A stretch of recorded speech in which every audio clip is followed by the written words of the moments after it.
So first you said that what was your thinking when you were preparing for IITs and for those things? And sir, when you left those things, sir, what were you thinking? And sir, Sit. What's your name?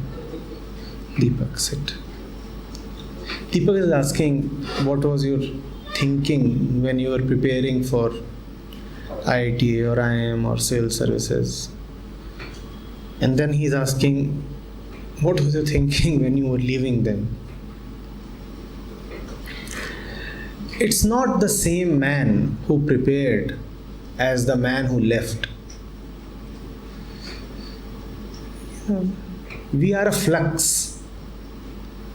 We are changing constantly, and that is life. Heraclitus, the great Greek philosopher, he said, you don't step into the same river twice. Man is like a river, flowing constantly, changing constantly, flowing towards the sea, the ocean, to dissolve there, disappear there. The one who is 15 years old and is preparing for the IIT-JEE has one kinds of thought in mind. He is a child who is conditioned by the situation at home, by the fact that he was born in a family of bureaucrats, by the fact that he thinks that the only way to live a meaningful life, the only way to contribute is through the government machinery. And if you want to be an IAS, then you must first be an IIT, because he saw that it were the IITians who were making it through to the IAS top rankers list. So he says, all right, to IAS via IIT. That's why he prepared for IIT. And then time changes. The teenager is no more a teenager. In the process of preparation itself, he sees what is meant by centralized government, what is the truth of bureaucracy. And he does get selected, and he spends a couple of months in the training academy. And he sees how things operate there, and he sees that wherever there is centralized government, there would be a lack of freedom. And by this time, he is already 22.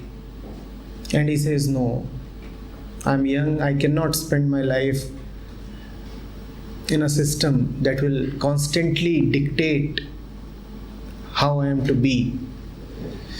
So he quits. But, this question is not of such great importance to you, except for one thing.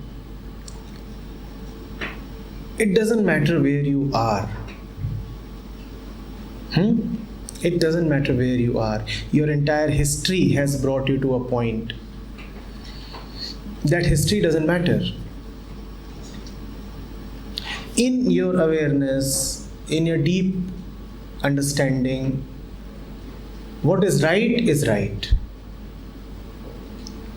Yes, I had invested a lot of time in pursuing my BTech degree, and I had invested time in preparing for the civil services exam. And I invested time in doing my MBA also. But that does not mean that my past becomes so heavy upon me that I live just as a slave to it, that I must be an engineer because I have an engineering degree, that I must work as a manager because I am an MBA from IIM Ahmedabad, that I must be a bureaucrat because I have cleared the civil services exam. No, past doesn't matter. If at a particular point something seems right to you, go ahead and do it. Don't be captives to your history. Don't say that now that I've invested so much in it, how can I leave it? These are sunk costs. You go to watch a movie, right? You made the decision to watch a movie. And you go inside and you discover in the first 1 hour that the movie is crap. Now there are two options. One, you can say, I have already invested rupees 300 in the ticket and 1 hour in the movie, so I'll invest 1 more hour.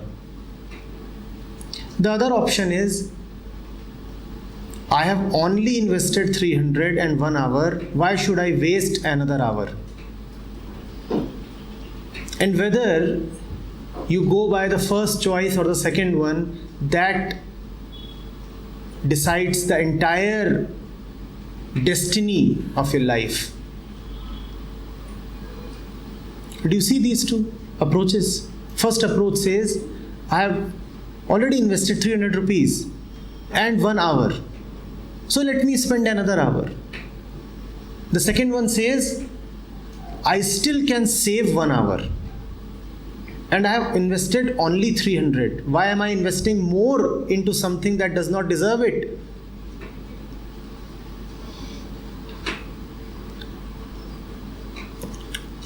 Are we together? Nothing is permanent. You need not be committed to anything except your own consciousness.